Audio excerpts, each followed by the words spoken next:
instant Browns classic. Hey, whatever. Hey, that's what this game's about. Let's go! Let's go! The Cleveland Browns are America's team. And it's all over. The Browns are winners today. What's up, everybody? Good Sunday evening to you all out there. Hope you're having a fantastic weekend. You know what? You are 100% accurate over there. Being on time is for losers. All right, welcome in. I hope you're having a fantastic weekend. Welcome into another episode of the Barky Brown Show. I'm Jacob. That's Casey. Nick is on assignment for his birthday, but we do expect him to make an appearance. So we will see what's going on with the birthday boy when he gets there. We're brought to you, as always, by our friends over at SeatGeek. So please use our promo code BarkingBrowns, all one word, if you want to get $20 off your first purchase. Please make sure you are subscribed to the YouTube channel. Give us a thumbs up. A lot of crazy, exciting things are going to be happening with the YouTube here very, very soon. If you want to support the show, you can go to patreon.com/BarkingBrowns and subscribe and help us out that way. We got a Discord and some other things that are going to be coming up soon in the next coming days. So I hope you guys check that out. Casey, how you doing? I'm doing good, and I will dispute the fact that we're late. We're right on time. Whenever we go live, we are right on time. Yeah, I'll take none of this slander. We are punctual individuals who like to ramble too much in the pregame here. But dude, awesome weekend. I didn't get to watch the game live. I watched it as soon as it was over, is around the time I got home. I found myself without kids. Me and my wife did, so we went out and did stuff, and I just watched it later. And I was pleasantly surprised by a lot of the things I saw. Yeah, man, that was kind of. I always find it funny. I'll be like, if you're not texting, I was like, why is he's not texting? Texting back in a couple of these group chats, and I was a little bit surprised that there was no texting going on. And then later I get a text that says, "We'll read texts later. Watching game now." Then I also got a message that said, I got, "Hey, should I watch this second half?" Yeah, I need a spoiler. He said, I need a spoiler. Does Snoop Huntley play the entire second half? He plays the entire second half. Well, as soon as Snoop Huntley entered, it was like, are we doing this? Or do we need to do this? But what we did is, you guys familiar with The Walking Dead? Well, Daryl from The Walking Dead and the show's creator, Greg Nicotero, they have a restaurant. And it's in Greenville, South Carolina. So I went to the restaurant and I had myself a ribeye.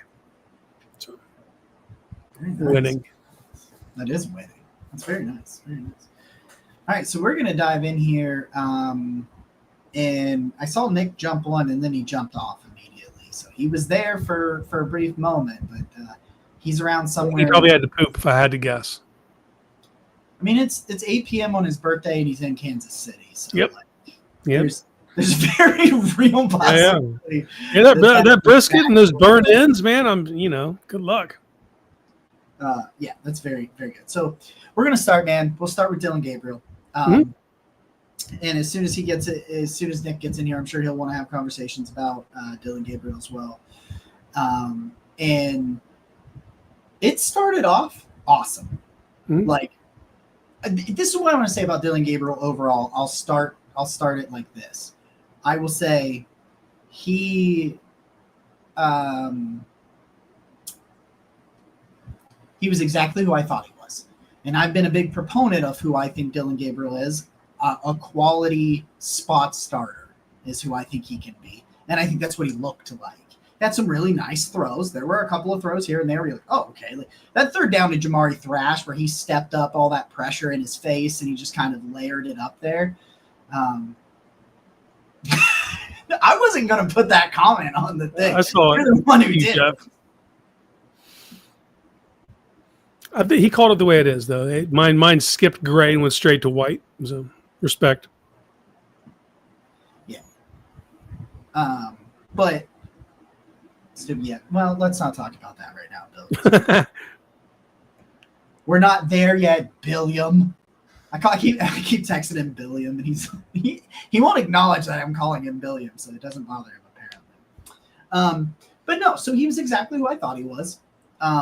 Went out there, operated great in space, in structure, was operating really nice. You could tell there's something going on there still with the hamstring. It's not 100%. It's probably like 50%. He only took off running, I think, the one time that he actually crossed the line of scrimmage, and I mean, he went down. He slid terribly. It looked like he hit his head on the ground at the same time. I was worried. Did you see it? I mean, yeah. I was like, what?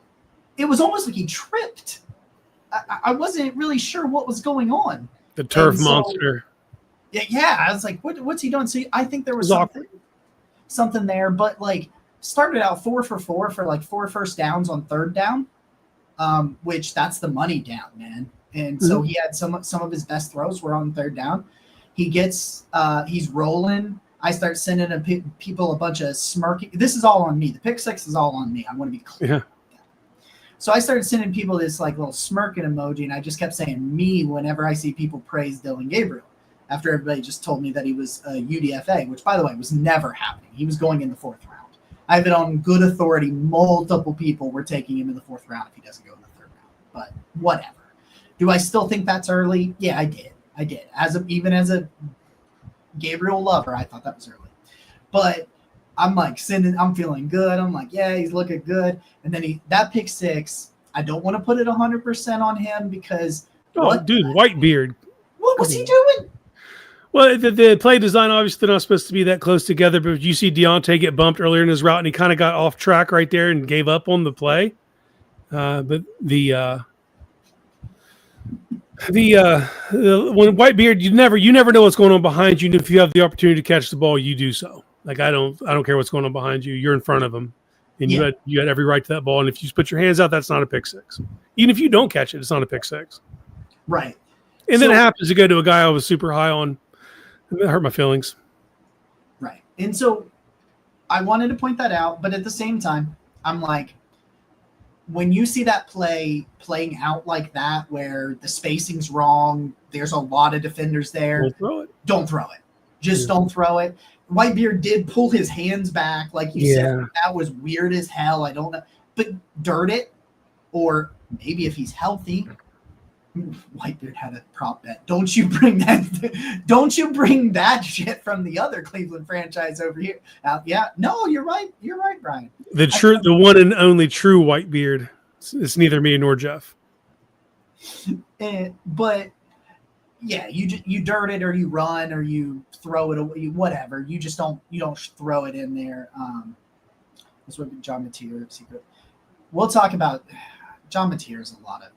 John Mateer, the quarterback for Oklahoma, he's my candidate to Cam Ward, to be a Cam Ward in this class, where it's like so much arm talent, but he's a wild man, and you're like, he's a day 3 pick, but he could go to a new program and just like take some massive steps and end up being the number 1 overall pick. Like, I think that's who John Mateer is. He's the same. He's my, like, if you're trying to predict a Cam Ward, like where Cam Ward was this time last year, John Mateer is that guy. But somebody's had like 15 rushing touchdowns and almost 900 yards. So you make a Venmo bet on that? We'll talk, Bill. We'll talk. But yeah, man, like you can't do that. Like, I understand Whitebeard. I understand the defense. It's late. You don't let that drag get that far across. Don't do it. Yeah, a lot of battle on that play. Yeah, and that's why ultimately I go, that is a knock against him. Like, I won't put it at 100% at his feet, but I'll put it at 95% of his feet because he just shouldn't have done it. Play's dead. Just throw it out of bounds at that point. Get outside the pocket. Yeah, it's fine. The handoff, I think that was on both of them. Yeah, well, we don't know the lane assignment for the running back. Was he one step to the outside trying to run something else? Was there miscommunication? But at the end of the day, it's the quarterback's job to get that ball in the belly. Yep. So I put that on him. When I look outside of those two plays, I really enjoyed what he did. I ended up with a B-. I still think Shedeur played better last week. I know that's what everybody wants to hear. What we're going to say in comparing. But there's context to this. One guy was playing literally against the backups of the worst defense in league history from last year, and one guy was playing against the backups from the best defense of last year. Mm-hmm. And there's context to that. A lot of those dudes that were on the field against him will be playing on Sundays for the Philadelphia Eagles. What is our YouTube is messing up your is it? I don't know, man. There's so much wonky stuff happening with StreamYard across a lot of stuff I watch. So we can't get derailed by it. We're going to forge on. You know who we are. Yeah. So I give him a B-. I know. Yes, Shedeur played against starters for two series. For two series, really bad starters. But that said, I still enjoyed overall the experience of Shedeur a little bit more than I enjoyed the experience. Yeah, it was fun. I get it. But what I really came out of this game when it comes to Dylan Gabriel and even for Shedeur Sanders is there's two rookies on this team at quarterback that intrigued me. Like Dylan Gabriel showed you some things, like maybe it's just a career backup. That's fine. Shedeur showed you that there's plenty in there to be a franchise starter. Like there was plenty out of both of these rookies. Now in 2 games where it's like, God, I hope they're both healthy so they can both play it. Yes. That is ultimately, I'm like, I need to see them in the same game. I really want to see them in the same game. Also, I think sometimes when you try to compare them to indirectly, you take away from the fact that you should just enjoy that both of them had good performances. Mm-hmm.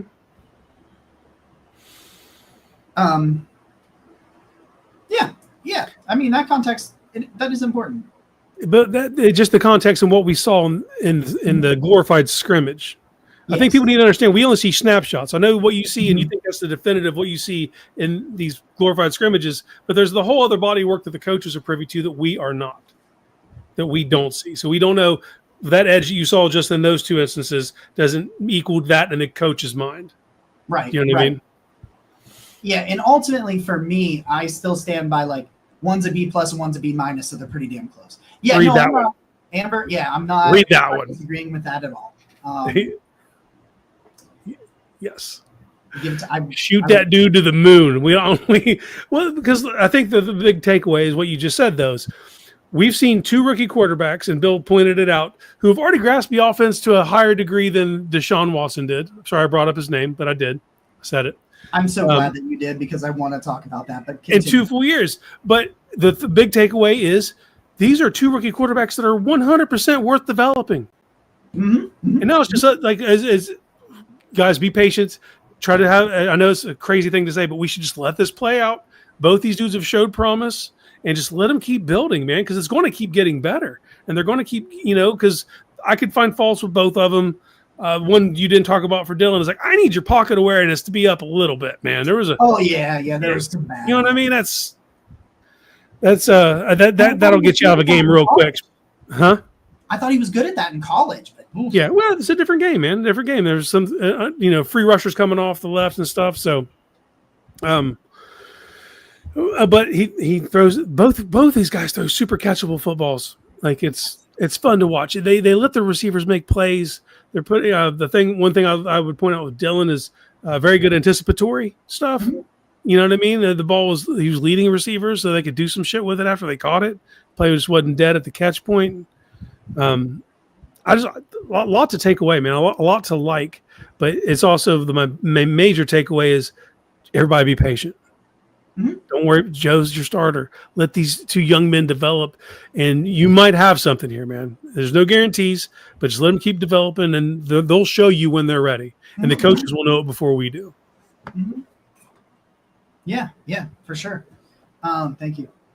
Sorry, I had my wife get me a cookie. Anyway, I pushed something in my mouth as I was about to talk. I don't really. No, Well, I'm gonna make you chew it out. This is what we're doing. I don't know, man. I don't know what we're doing. I asked Nick if he had to poop. If that's why he came in late. Yeah, I did. I do. I saw his face pop up like right when you said, but it went away. Yeah, and I was about to click him on. But yeah, man, like, and one thing I was listening to some podcasts this week, and then we'll get into some more specifics from the game and from the in some of the players and whatnot that we thought stood out. One thing I was listening to today was a couple of podcasters talking. I went back and listened to some podcasts after the joint practices with some like reporters and some things like that. And I think that you are right, Bill. Yes, Gabriel has a higher agree with his floor in assessment. offense, but Shedeur has a higher ceiling. He's more volatility, but his highs are higher, whereas DG is more safer. I do agree with that. Jacob, you pointed this out way before the Browns drafted Gabriel. The first time after you watched him, the first thing you said to me was, this kid could be a point guard in Stefanski's offense. Yes. And that's what Gabriel was to me watching. He was a point guard. He wasn't doing a ton. He was doing very little, but getting max results out of his guys without – he went out there trying to make set the world on fire in the same process. He's not going to elevate. He'll make he'll make a couple throws here and there. Like I thought that third down to Jamari Thrash was a really nice throw, but like he's not elevating. He's allowing his playmakers to make plays, and like that's really what Kevin wants. And Shedeur does a good job at that, but he also can make some throws that make you go, "Oh, okay." Yeah. like both touchdown passes, for example. I know. I got to stop saying DG because of Darius Garland. I know that. I see it in the comments. You're 100% right. I keep trying not to do it. I keep trying to say Gabriel, but everybody wants to say DG online, and it just messes me up so bad because I see it all over Twitter. I know, MC. You got to call up Nick, and you got to let him know what is what. By the way, guys, I've been doing a really shitty job on the channel of responding to comments. Don't respond to them. I'm just putting them there for everyone else to read. No. I'm talking about the comments that we get like after the live stream. No, after the fact. Yeah, I always forget to go back. Yeah, but whatever. So anyway, I tell you what, Cam Ward had a little bit of a struggle, didn't he? No, he threw one ball to Van Jefferson, though, from opposite hash to the sidelines. And what's crazy is Van Jefferson, he asked Van out on the sidelines, like, so, what was up? And he was like, I think you led me a little too much. And in my opinion, it was a perfect pass. But Cam took that as that and was like, he's right. I need to be better. I was like, I don't know. You throw a better football, but to have that mentality, like, I'll be better. Like, I don't know how you make a better throw than that. It's going to be a struggle over there, man. I like this one here. Shedeur Sanders and Dylan Gabriel, we could have a long-time starter and backup. Yeah, you could. Yeah, it's possible. We're both like clicking on comments about it. We now have I have the power again to click on things. So Pick it. I still. You're just gonna whisper it. Pick it. Is that how we like? Is that what we're doing? We're manifesting it. I don't know. Stetson Bennett screwed my whole plan up. My plan was for him to go to the Rams because they had Matt Stafford out with a back injury, and obviously Jimmy Garoppolo's the backup there. Then Stetson Bennett behind him. I was like, well, if Garoppolo goes into the season as a starter, do they really want Stetson Bennett as the backup? And then he tossed for like 326 yesterday. So he, I got a random trivia question. He's the first one since I believe it was 07 or 08 to have like a ridiculous 300 some yard performance in the preseason. Do you know who the other person was? Should I know who it is? On a level, yes. But do you know who the other person was? You don't have to tell me the yardage or win while I'm telling you. I don't pay that much attention, huh? Tony Romo threw for like 360 one year. In a preseason game. Well, I thought it was interesting because of their injury concerns with Matt Stafford's back. He's broke his back before. So for him to have a back injury that limits him from being able to participate, kind of worrisome, right? But the thing is, I would have figured you'd want to get Jimmy Garoppolo some reps. They let Stetson Bennett play the whole game. Mm-hmm. Jimmy Garoppolo hasn't taken a snap in the preseason. It's like, is he? So they must be confident that Stafford's going to return. Yeah. So one thing I was listening to some people talk about is where this offense looks compared to where it looked this same time last year. And it's like, it didn't look like an offense before, and with Deshaun Watson. And you've got two rookies out there that have both missed a little bit of time with injuries, and they look a million times more competent than Deshaun ever looked last year. Yes. Yeah, they both understand the assignment more of what's trying to be accomplished. I'm just very excited about that, like, just because they seem to be in such a better place. I don't agree with that. I don't agree with the Shador's not worth it.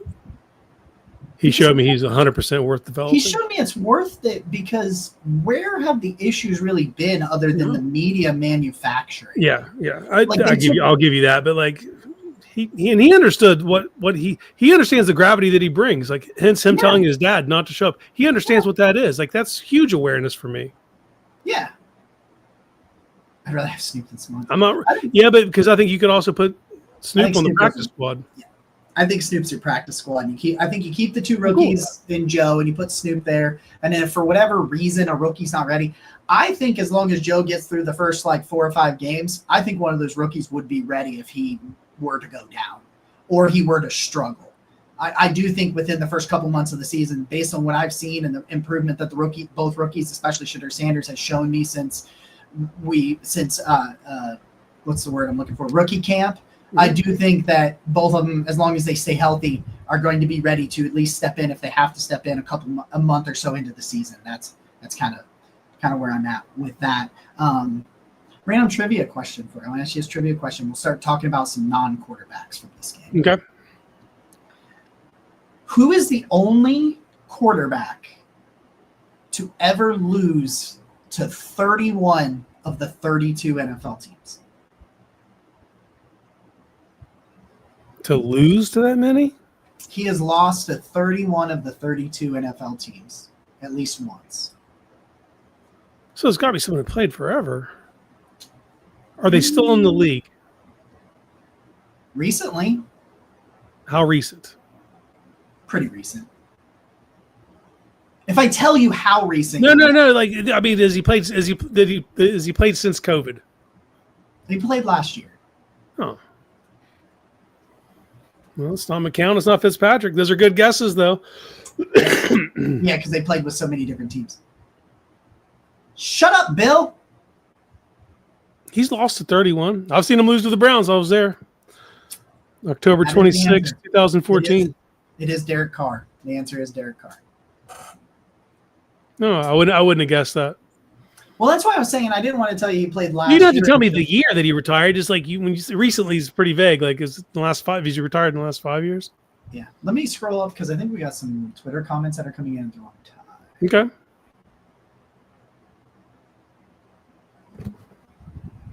No, we just got dumb Shedeur. This is correct, though.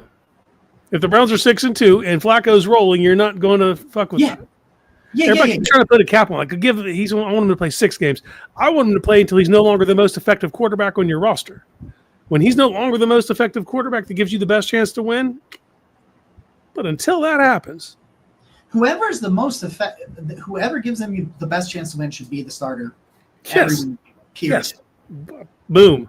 People keep trying to put a cap on it, or what, you know what I mean? And his health could take him out. It could be his level of play, whatever it is. But the second he's not the guy who gives you the best chance to win, move. Yeah, easy. All right, let's get into some of the other things that we saw. Let's start on offense. Give me someone kind of stood out to you on the offensive side. I mean, Jamari Thrash is the easy one, right? Yeah. Thrash would be the easy one. We waited so long for them to, because they took so many stabs in those middle to late rounds for wide receivers since Andrew Berry's been here, and we've not really seen the develop. DPJ was the one guy who did. He showed development year over year until it was over here for him. Thrash to do it in his second year and already make that step, and he's a playable piece. Now, I don't know where you put him on the depth chart, but he's getting a ton of slot reps, so I think that's a pretty good sign that he's going to be part of their slot plan.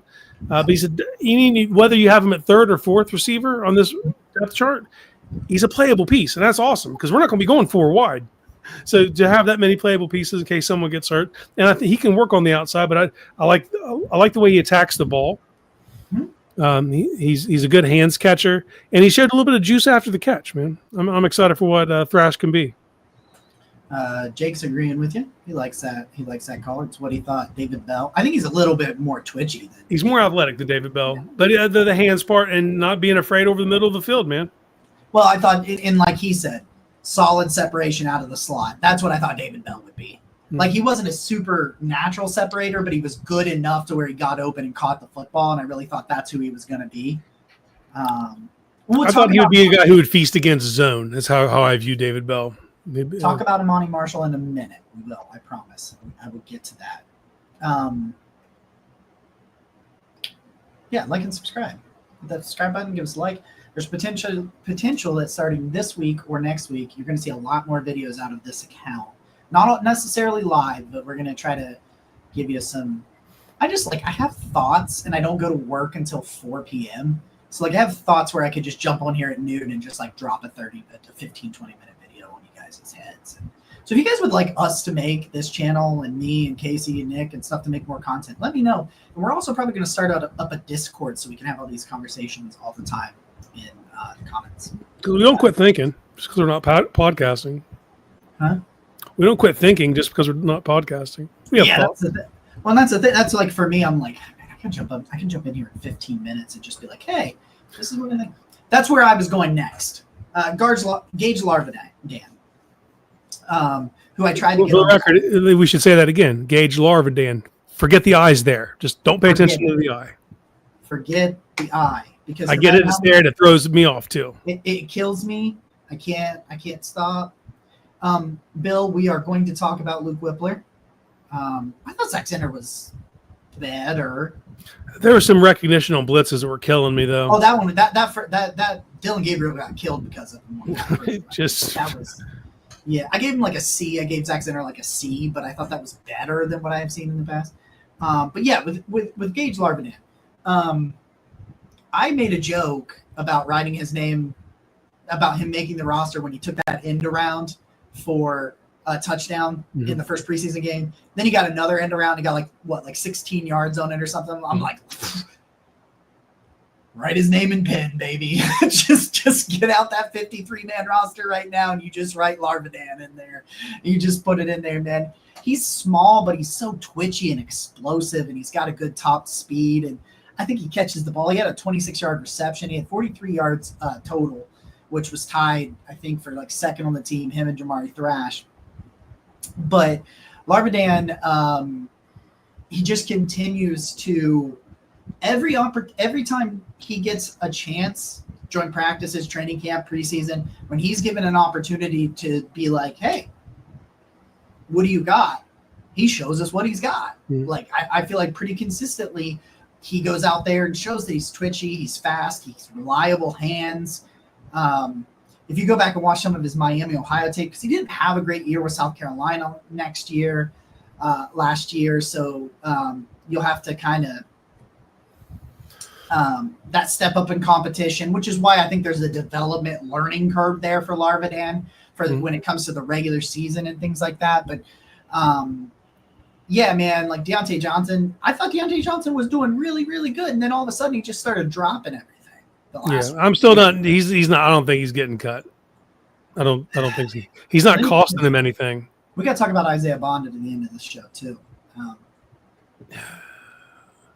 or we don't. Shit. We could talk about him. We could talk about him. But yeah, man. Every time Larvadan gets a chance, I just think he shows you, hey, man, there's a skill set here. There's a skill set here that you can really work with. I'm a fan. I just don't know if he's making the team. Until this front office and this coaching staff shows me they aren't in love with guys who return guys only, which every year there's a guy on this team that makes the roster that does one thing. He returns kicks. And that's what DeAndre Carter is. And I think that he will get that spot. Until they show me that, I have to believe that. I would rather have Larvadan. This shit ain't up to me. It ain't up to you guys. It's up. Yeah. I've just seen have a preponderance of evidence of. I can name the names of the guys who that's what they are. They're only here to return. They're not going to do dick else, and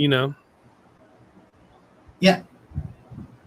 I would rather have Larvadan, who can give you some juice as a receiver, who can do the gadget shit, who can, you know what I mean? I like that. Well, that's like what they want the returner to do anyway, some of the gadget shit. And it's like, well, he's doing the gadget in the wide receiver stuff better than DeAndre Carter. I understand the Deontay Johnson thing. He's just been a little bit up and down. But I still think that he's shown he's still physically able to do it. Do I think Caden Davis makes the team? Well, little birdie told me that it's down to him and Larvadan. That's the final wide receiver spot. Wouldn't be surprised if either are on the practice squad either. I think that they're both of those guys are bordered. I mean, that's the reason they've been outstanding. I mean, this isn't a slide on them, you know. It's a numbers game. And it gets weird with the potential Isaiah Bond thing because, like, he was probably a top 100 pick if the sexual assault accusations doesn't come out literally 2 weeks, literally in the worst time it can for a draft pick. It wasn't like it came out early in the process, like Mike Green's stuff, like 10 days before the draft. Yeah, like Mike Green's stuff resurfaced during the process, and he ends up falling a little bit. But like 10 days before the draft, you're like, I don't know what I can do. I like Gage over Caden Davis too, although Caden Davis does give you a little bit more size. Gives you a good more size, and he's a sneaky athlete because he doesn't look particularly fast. But they have him doing the fast man stuff when he's on the field, returning, running end rounds. He ran a 4.44 coming out. I watching him play. It doesn't look like that on field to me, but he's obviously showing something in practice where they believe that he can do those things. He's a really good wide receiver, but Larvadan has done more of the gadgety stuff and the returner stuff. Yeah, and Caden Davis has had some good returns too. Let's not make that mistake. Okay, let's talk about Luke Brooklyn. Well, we got to talk about this Bond situation. You started talking about it. No, it's all good, man. I mean, I'm just tired of it because Thursday night on All Eyes, man, it was like, I feel like we're running a halfway house at some point. You know what I mean? Like we're like the rehabilitation team. But to your point, like Dane Brugler had him as the 10th overall wide receiver in this past draft and 88th overall. Dane Brugler's on a short list of the guys who understand scouting, like on a macro level. You know what I mean? The beast is a Bible. You know what I mean? That you can comb over, and so the talent is there. Now there hasn't been a ton of production to back that up, but AB can't help himself. Highly talented people that he can get out of value, which is exactly what this is a highly talented prospect who needs to learn a shit ton about how to play the position at the next level. But he has the things you can't coach. AB is always going to swing on those guys. And I'd prefer if they didn't have criminal records just because it's tiring. I don't want to defend this team. I don't want to have to defend this team. I don't want to talk about anything other than like the ball. Or him, like if he's a bad teammate, we can have that conversation. I just don't want to talk about legal shit because that's not what I'm here to do. I'm talking about sports, not like ex-cons. Yeah, and like the criminal stuff. I'm not a lawyer. I don't know what he did, whatever. But there was attitude stuff that was coming out before this, before any of that was kind of associated with him. Yep, there was some stuff with Nick Saban. I'm saying, Jeff, it gets him off. You know what I mean? As soon as someone walks out of the courthouse, not guilty, you see him behind the tree. You know what I mean? I was listening to Jake Burns and Corey Kinnan talk about this on Browns Film Breakdown, and Jake's like, I don't know if it was Jake or Corey. They were like, it literally dropped, like the news dropped that the charges were dropping, or whatever phrasing it is, like he's off the hook. He's not getting charged. They're not going to go to trial, whatever the phrasing is. That comes out, and like 5 minutes later, he drops this like letter that's like, I'm signing with the Browns. And it's like, you couldn't have waited like an hour. Yeah, this isn't the optics. This isn't the one. Like he jumped the gun. Like 5 minutes. It was like 5 minutes because everybody's like, Isaiah Bond. Do it, and then they're like, nope, we did it. And I'm like, what do you mean we did it? Like, I got so many texts right away. Yeah, my phone was going ape shit. I was like, and I'm like looking at my phone, like, God, Christ. I'm like, are you kidding me? Like, what's going on Right, for this question here is Luke Flory. Once again, a lot of these dudes are just like borderline rosterable practice squad guys. I think that the reason you do what you do is you hope that he passes through no one takes a shot on him and he's eligible to come back, because before, if you'd have kept him on the IR, his season was just over. Right. So now that if no one picks him up and he gets healthy, you can put him on your practice squad, and he's a guy who can make plays. I don't know if you have a spot for him on your 53. Because when you're the last receiver on the depth chart, when you're one of those guys, you got to be able to contribute in special teams, or you're a game day inactive. Yeah, and I don't think he's twitchy enough for a lot of that special team stuff. No, and you can't all be returners. Some guys got to be gunners, and that's a tough life. Especially he's my size, like 12, 5'9", like it's like. But I do think he goes to the practice squad. I do think they bring it back. All those dudes, all those guys have been excellent. I came into this year really worried about the wide receiver room, and I as we sit here right now, I feel more concerned about the cornerback room, which sounds insane to me if I'd have said that 2 months ago. My confidence level. I think they got guys who make plays. They just make plays. I like it. Luke Whippler looks really freaking good. Mm-hmm. Oh my God, it's center, right? Like, no, because I don't think he ends QB. He'll never make it to the practice squad. No. I'm hoping that he can elevate to QB2. I'm hoping he can be the guy that does that. He'll be 2 or 3. And Gabriel 2 or 3. I hope he has that trajectory this season. I'd like to see that. People call Luke Whippler Coach Whippler, is what I've been told. Like, there's this thing about him being real coach, like being really smart and being out there and coaching people up and all this stuff. He's moving really good. Like, his movements, his pass protection, like PFF gave him an 84.6 in pass blocking grade this week. Like, he's been phenomenal. Like, and I'm like sitting there going, like, Ethan Posick was a guy I wanted to move on from in the offseason. And I'm not saying start Luke Whippler, but what I am saying is if Posick struggles, like, I think the change in system back to what he was more successful as in the beginning of his career with the Browns, I think that's going to help Posick. But if he doesn't bounce back, I'm not super, super concerned, because I think Whippler could go out there and play. Like, that's, and even if not, I think you got the next guy in line because Poach's contract's up after this season. So true. To have that guy already in house, and you don't have to go search, because you don't have to search from some things, man. The more things you can have in house, the better. I had a really good conversation with my buddy DJ Atwood today. We were talking about centers just throughout history, and it's the most unheralded job. You have to be so cerebral. Like, obviously the play comes in, you got to get to there, you got to call out the protections, then you got to snap the ball, and then you got to deal with Keanu Benton or Travis Jones. Like, so much happens, and from the snap to go time, it's just unheralded. And if you can have a guy who's very cerebral, and you can handle those aspects of the game, man, it's just like a cheat sheet for your offensive line, dude. It's a cheat code. Yeah, and it's just I've just been really pleased. He's an Ohio State guy, and I'm an Ohio State fan, so anytime they get an Ohio State guy, I'm always rooting the hell out for him. And there was a second it didn't look great. So you're like, and then they signed him, like going into last year, I thought they were going to try to make him the backup. Then they signed Brian Allen. Now, he got hurt, it didn't matter, but them signing Brian Allen gave me the indication they didn't think he was ready to be the backup center. And now we're seeing it where that's exactly who he is. And then both of them got hurt, Brian Allen and Luke Whippler. It just didn't work out. On the side note, man, is it time to start being a little concerned about Dwan Jones, because he was not good? I'm not concerned, no. I did want to see him out there, though. That's something I wanted to see. I gave him a D+ in this game. I didn't think it was very good. Yeah, how many snaps was it? You had the look. Like, was it 12? 21. He played 20, man. I haven't went back and gave it a second look yet in the game, so. Yeah, I would disagree, Jeffrey. Actually, about Tevin Jenkins, his first game was bad. He was the highest graded offensive player on the Browns team this week. 86 pass blocking grade, 78.5. His first game was terrible, though. They gave him a 0 pass blocking grade last week, Tevin Jenkins. Cornelius Lucas struggled, too, once he got in. He did.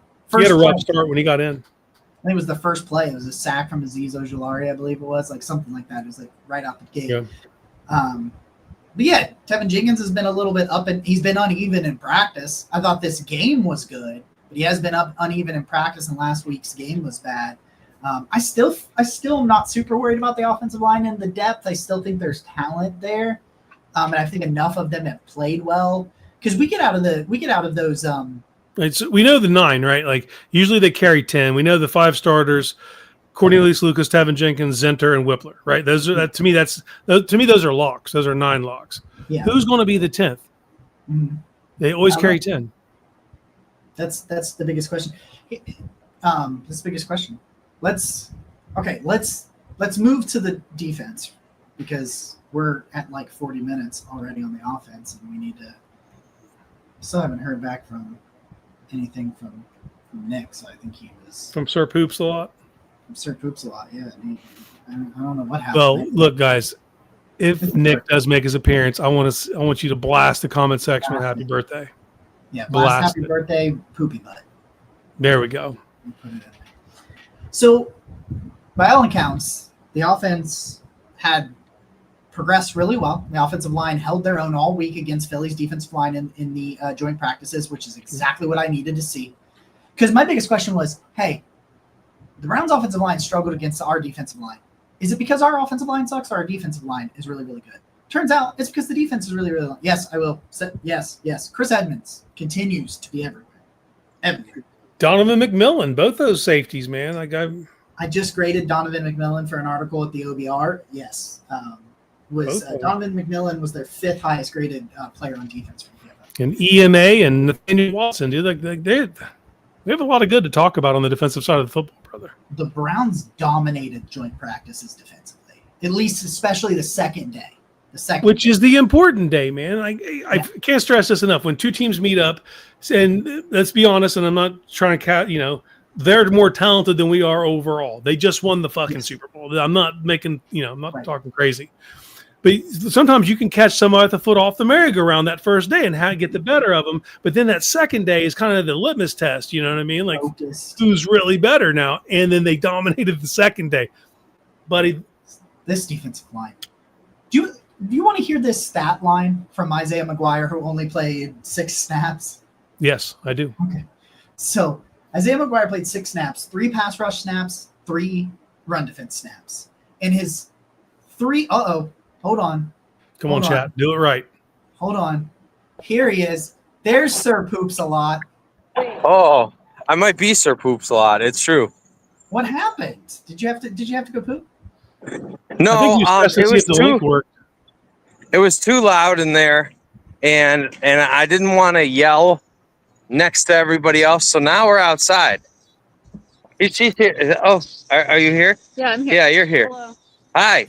Greetings from Kansas City, of the land of everybody. I tell them a Browns fan, they say, "Oh, I'm sorry about that." Yeah, because they win. Look, they win. Look at this one here. Happy birthday, Dr. Poopy, says Jeff.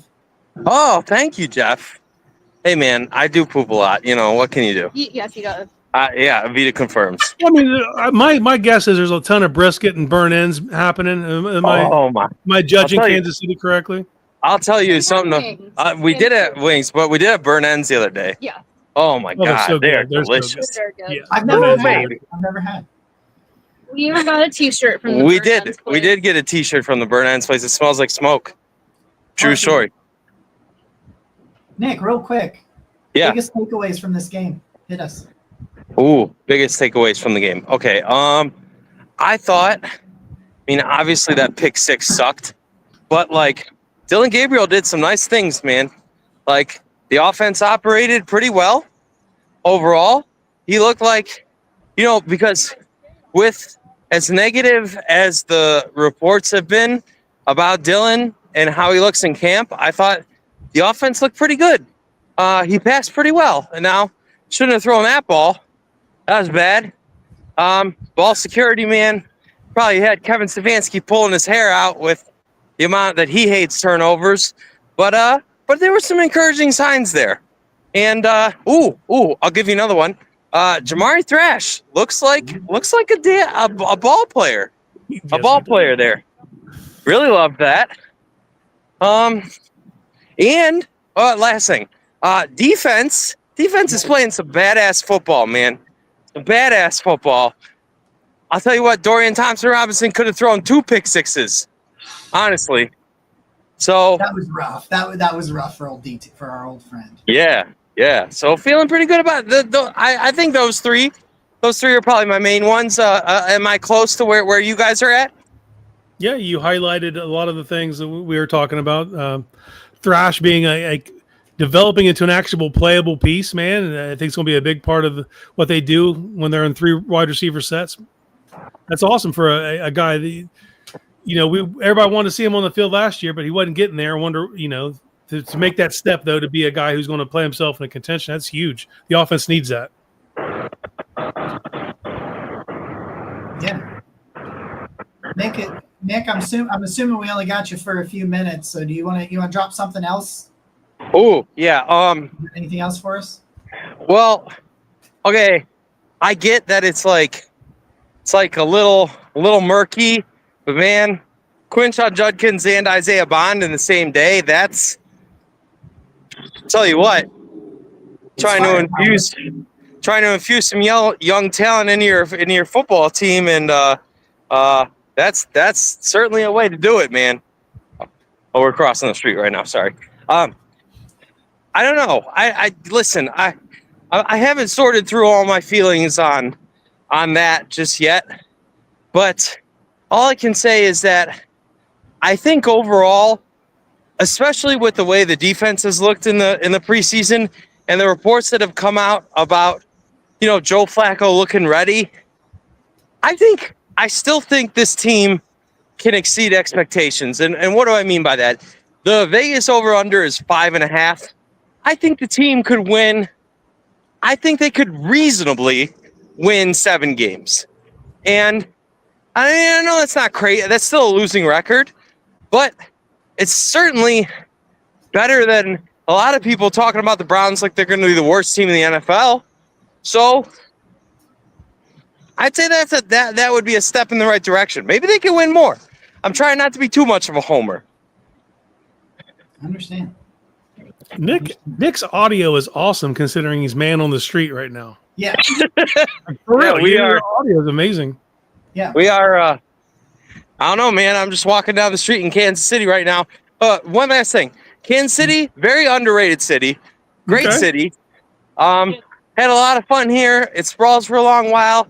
There's barbecue. There's beer. There's games to play. There's all kinds of fun stuff going on here. And I've talked to a bunch of people about, the Kelsey connection, the Kareem Hunt connection. Kansas City people, very nice people. And Good to know. I've seen a lot of Chiefs gear, and I'm kind of jealous, honestly. Yeah, we should be. Yeah, well, how that goes. A lot of success there. So anyway, I just want to take my last little minute here to say that I appreciate everybody that has tuned in. Our views have spiked significantly. We love that. Our subscribers have spiked significantly. And most of all, I appreciate the 2 of you up here, just doing it, making it happen. Even when I'm on assignment over here, I love you both.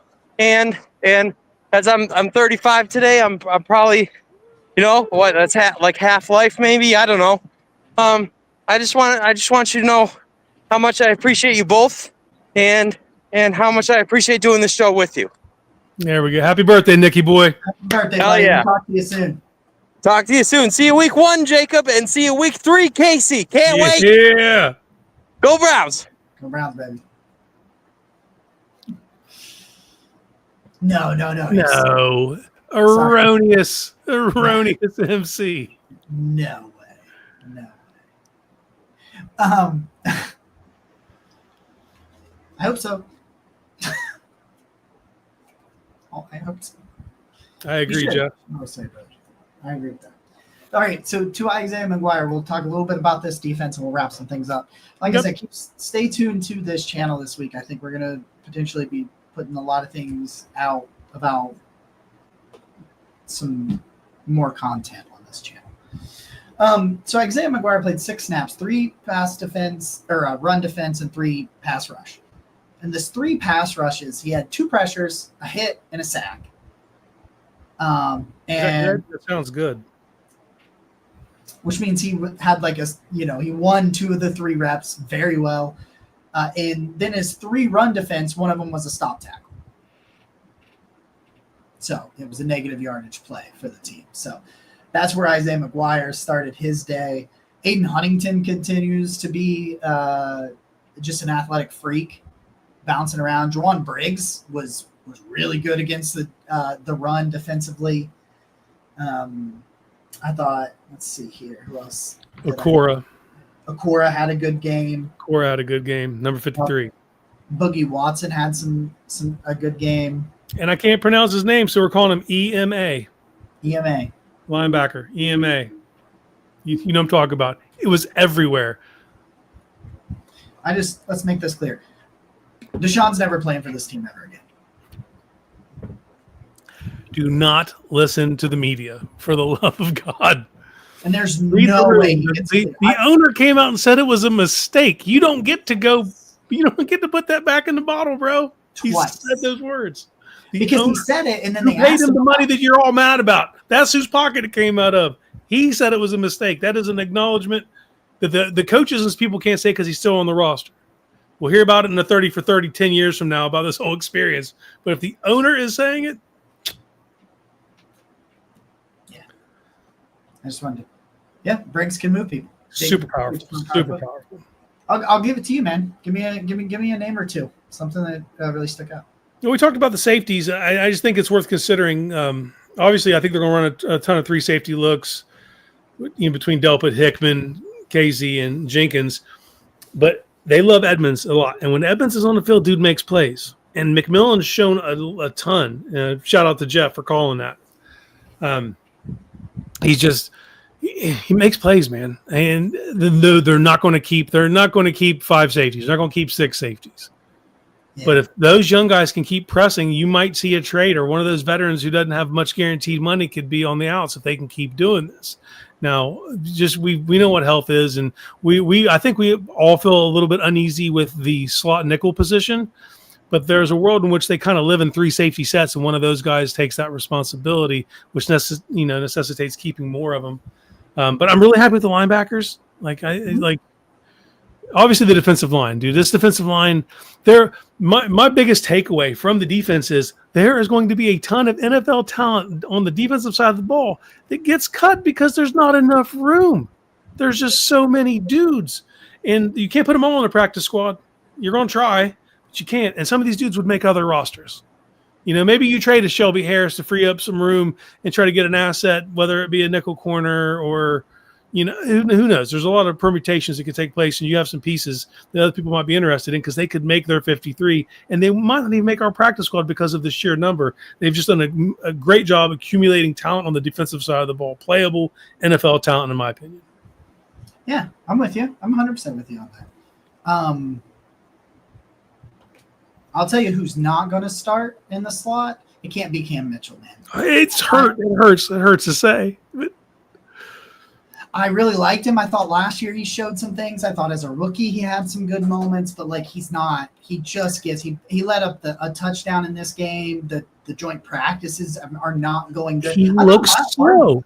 He looks slow and out of place. And even Lamarian James outplayed him in his brief amount of time. Now he went out with a concussion, but here's UDFA's outplaying him. You know what I mean? Miles Harden played better. I mean, he only played 13 snaps, but Miles Harden was not bad in the slot. And to your comment here, Jeff, and going into the season outside of defensive line, cornerback was the thing I felt the best about. And one injury, Martin Emerson, and that's crazy. Just all it takes is that, and all of a sudden you don't have depth. What you thought was depth was a mirage. Well, especially because your top 2 now have injury histories. Even if it's not as significant, like Denzel, a lot of times he's going to play 14 games. But he's going to miss 2 games, guaranteed, maybe 3. Might feel cute, miss 4. Yeah. So, and yes, Jeff, Tarver is a linebacker whisperer. And if this defense actually, there's a couple guys on the defensive staff that if this defense replicates what they did in 23 and plays to that level, I think Tarver and Brandon Lynch are both two guys to keep an eye on to get jobs elsewhere because they are outstanding coaches, man. If you think about what Tarver has got to do, and don't get me wrong, love Carson Schlesinger, incredibly talented, but JOK and Hicks were your top two linebackers, and you lost them after the draft. Like, you know what I mean? Like, it was after the draft when you confirmed you weren't having them, and it was training camp for Hicks, even though it sounds like the Browns had some kind of idea it was coming, of course. But, you know, it's still, that's when it happened. You got to remember those top two are out. I'm like, I don't know who EMA is before, like, last week. No, but my Lord, my man was all over the field putting his hair on fire. He just knows where he needs to coverage, be. run support, stuff a few plays, dude. He was outstanding. Now, I want to point out something here. Yes. Underrated skill. Yeah. Is take your eye off the ball. Focus on a position group. It's one of them. After you get used to it, it's easy. But like at first, man, you just gravitate toward. You're used to the TV copy no matter what. So the ball is always in the frame. That's the whole goal of the frame of the television is to have the ball somewhere on there so your eye gravitates. But I wanted to do this at a very young age because, and this is blasphemous to this chat, but when I started playing football, big surprise, my hand was in the dirt. And someone told me to watch Anthony Munoz, the left tackle for the Cincinnati Bengals, probably the best left tackle of all time. Don't get mad. So I did that as a little kid. I would just watch him. Wouldn't he pay attention to the ball? And it has served me well. So shout out to you, Jeff. I do that, obviously on rewatches and things like that. And, it's easier in the preseason when there's no consequence, and I can be like, is DeJuan Jones playing well? Well, yeah, and I like a lot of times too. For me in the preseason, I will watch a certain lineman for the beginning of the snap, but then especially once the quarterback loads up or starts moving, I start watching that part of it. But I'll be like, oh, let's see what's happening at the left tackle position. I got Joe at number 3 overall, guys. Don't get too mad at me. Yeah. I don't know. Is there anything else? Dude. Andre Smizet. How do you pronounce my new kicker's name? Because it can't be Hopkins. It's got to be this guy. I don't know how to pronounce it. There's a Z in there. They threw a Z in there. Oh, my God. There's a Z in there. The Eagles broadcast was pronouncing it Schmidt at first. That can't be right. I mean, I'm usually pretty phonetically sound. Here's how we spell it. So it's Smitty. I like it, Connie. I like it. Are we in agreement? Is this our new kicker? Do we got a new kicker? I'm trying to hold on. I'll be pissed if they go with Hopkins just because they owe more money. Yeah. Because he kicked just right down the middle. There was no wiggle room. There was no like it was like, oh, that's a made kick right there. That is a made kick. Okay, it's pronounced Schmidt. Oh my God, they were right. Look at those letters. You get Schmidt out of that. It's pronounced SCHMIDT. Schmidt. Can you give me the real letters? What are the how's it? SZMYT. Come on, man. Come on. Well, here's the good news because I intentionally, and I'll say this: if you got a hard to pronounce name, I ain't going to learn it till I have to. Until you do something that necessitates me knowing your last name, I don't know it. So Schmidt, welcome to the fam. I always end up I learn all of these names during the draft cycle, like especially once college football, summer scouting all the way through. Studying these prospects for 11 months. I learn all of these names, and then none of them go to Cleveland. Yeah, I remember we were scouting, and you're like, you need to check out the Stanford receiver, and then you said you sent something to me and his highlights, and I was looking at his last name. I'm like, am I gonna be able to do this? She was like, it's easy. Iowa Noor. Yeah. It's like, oh, you've been practicing. Yeah. Oh, it's just what I can't. I don't want to say it and then get lucky and one of them actually wants to come on the show. Mm-hmm. And then I'm like, oh, here I got you. It's I'll butcher our last name is a bit sometimes. Skits and bits. I mean, that's one of those things. There was, I just ask people. I just ask them before we go live. I'm just like, hey, I think I know how to say your name. So I thought he was saying his name actually was Czechoslovakian. That's the way I read it first. Yeah, So like like, he it was is not Czechoslovak. Jeff. But yes. Czechoslovakian. That's what I thought his name was. To us Westerners, that is not an easy language to decipher. Why are you spelling Schmidt SZMYT? But look, man, make your kicks, and I'll be cool. I'll be happy to call you Schmitty. Yeah, like, nobody cares. I don't give a Schmidt. You make the kick. I don't. Guys, we appreciate you all. Most valuable thing you can give somebody is some of your time. So I really appreciate you guys giving some of your time to us. Like I said, stay tuned to the channel. We got some stuff coming up. Just a lot of stuff going on in the background right now, so we'll figure that stuff out. We appreciate you guys so much. Make sure you likes, comment, subscribe. We'll see you guys again next weekend, as always, or sooner. Go Browns. Happy birthday, Nicky boy.